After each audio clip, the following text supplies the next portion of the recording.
নাই। নারী কার্ড, চান্দা কার্ড, লাল কার্ড, নীল কার্ড, আবার কি কার্ড দিবে? Family card. আমরা এইসব ফ্যামিলি কার্ডের ধার ধারি না, এইসব চাইও না নারীরা। আসসালামু আলাইকুম, কেমন আছেন?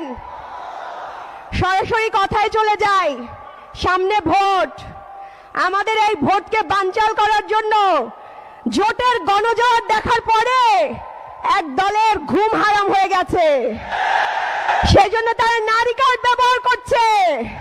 তাদের কার্ডের অভাব নাই। নারী কার্ড, চান্দা কার্ড, লাল কার্ড, নীল কার্ড, আবার কি কার্ড দিবে? Family card. আমরা এইসব ফ্যামিলি কার্ডের ধার ধারি না, এইসব চাইও না নারীরা। আমরা নারীরা চাই কি চাই? আমরা রাস্তাঘাটে শান্তিপূর্ণভাবে হাঁটতে চাই। আমরা এই চাঁদাবাজি দেখতে চাই না। বাংলাদেশে অস্ত্র ছিল, তার চেয়েও একটা বড় অস্ত্র ছিল কি জানেন? শব্দের অস্ত্র। রাজাকার বলে বলে আমাদের ভাইদেরকে খুন করা হয়েছে না? তারপর সেই রাজাকার হয়ে উঠেছে সবচেয়ে শক্তিশালী অস্ত্র, হয়েছে না? আজকে লন্ডন থেকে নেতা তারেক রহমান এসে গুপ্ত শব্দ ব্যবহার করছে।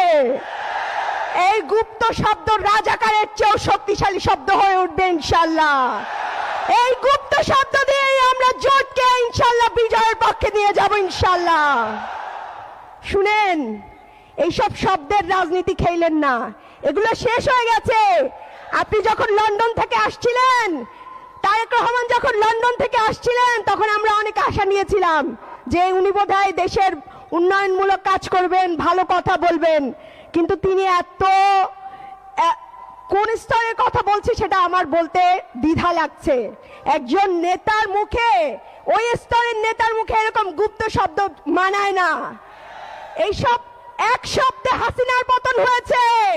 আপনারা যদি এইসব শব্দ ব্যবহার করে মানুষকে ঠেকাতে চান, তাহলে কি হবে? জি, শব্দেরই পতন হবে ইনশাল্লাহ। শুনেন, আপনারা সবাই দাঁড়িপাল্লা স্লোগান দেন। আমরা একটা স্লোগান একটু দেই। শাপলা কলির একটা স্লোগান হবে, জিততে এবার, জিততে এবার, এবার দাঁড়িপাল্লা জিততে এবার। শুনেন ভাইরা, আমাদের জামাত ইসলামের ভাইরা আমাদের ভাইদের জন্য অনেক কষ্ট করছেন। আমাদের আমরা আবার বোনরা তাদের পাশে দিয়ে কষ্ট করছি। আমরা ইনশাল্লাহ জোট সরকার